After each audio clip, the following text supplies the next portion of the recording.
It's early evening in New York City, and the skyline is bruised purple with the coming storm. Peter Parker Spider-Man should know better than to swing home with thunder on the horizon. But if there's anything he's learned as Spider-Man, it's that New York never sleeps, and neither do its problems. Tonight, though, it won't be muggers in back alleys or the Rhino tearing up Fifth Avenue. No. Tonight's trouble comes on the wind itself. He lands lightly on a rooftop, listening to the city's low thrum and watching clouds gather. It's then that he feels the prickling his spider sense, that uncanny sixth sense that things are about to go sideways.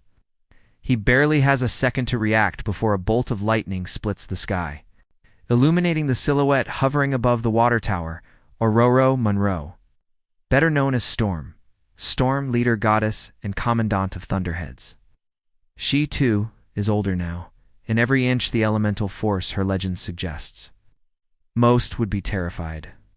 Most would freeze beneath her icy gaze or the charge of air she carries with her. But Spider-Man? His mask is in place, his quips loaded, and caution is his companion, because facing Storm isn't ordinary heroics. It's survival, he calls up to her, voice echoing across the rooftops.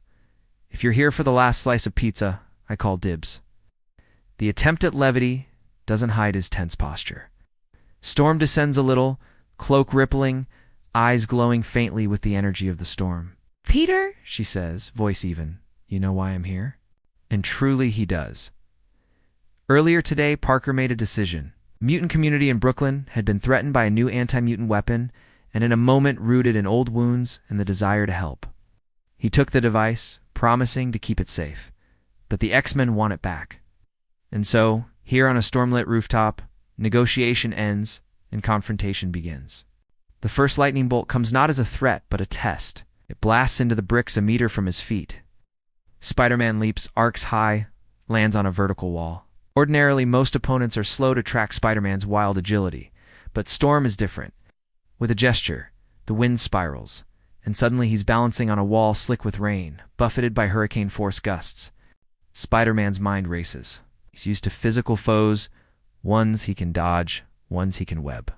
But how do you web the wind? How do you outpace someone who controls the battlefield itself? He fires a web line, swinging around the water tower, aiming for cover. The wind snatches him mid-flight, and he lets himself go limp, letting momentum carry him into a roll as lightning scorches the air where he was a second before. This is getting to be a shockingly bad idea, he yells, but even he can hear the strain. Storm isn't just attacking, she's sculpting the fight. Rain douses the rooftops, making every surface treacherous. She swells the air with static, and each time he tries to close the distance, a miniature tempest drives him back. Spider-Man's edge is always mobility. But no move is unpredictable when the opponent controls the wind itself. He pivots, new plan forming. He can't outslug her, not directly, but if there's one constant, it's nobody fights alone in New York. Down below, the device glows faintly through the window of a corner apartment. Innocent neighbors, strangers are inside. In the momentary lull between lightning strikes, Spider-Man shouts, "There's a better way, Storm. You know I'm not your enemy, but I won't let anyone get hurt, not them, not you." For a flickering heartbeat, the rain lightens. Storm's eyes flick to the building. That's his opening. He sprints not at her, but for the stairwell, flinging himself inside the building. Ow! Down to flights at breakneck speed. He bursts into the apartment where the device is hidden. His pulse is intensifying, uncertain, unstable. The risk is clear. Fight here, and Storm could endanger civilians.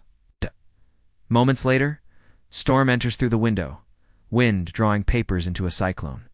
Her voice is low, no theatrics, no thunder. "Peter, surrender it. The moment you hesitate, someone else will use this, and more will suffer." He weighs the odds. Out there, rooftop to rooftop. In a direct battle, he can T-win not while the storm rages, and every moment brings the risk of another deadly bolt.